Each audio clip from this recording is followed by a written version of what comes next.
Welcome to this video. So like I said in the previous video, there are two analogies I like to use in explaining what observability is like. The first is what I call the doctor's checkup.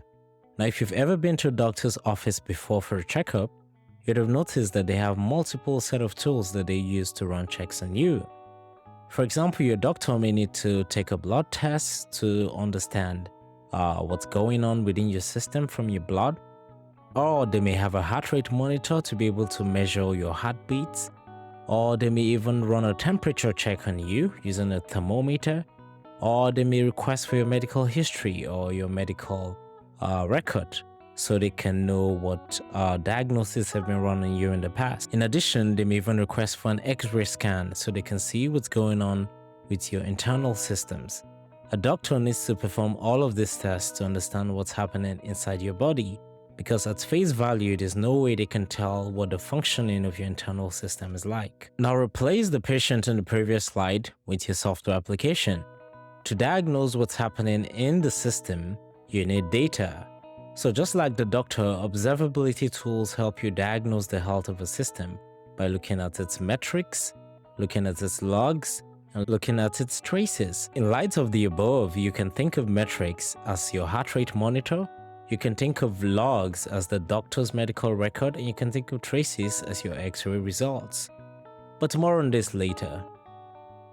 In general, observability tools help you diagnose the health of a system by looking at its metrics, logs, and traces.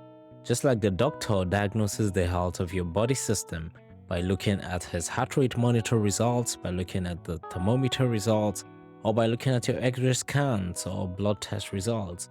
Same way, an observable system provides metrics, logs, and traces that allows you able to diagnose the health of the system.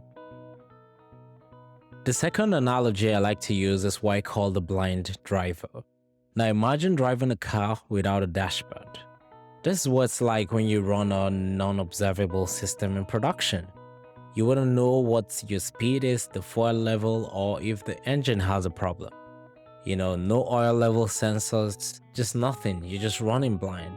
That is what it's like when you run a system that's not observable.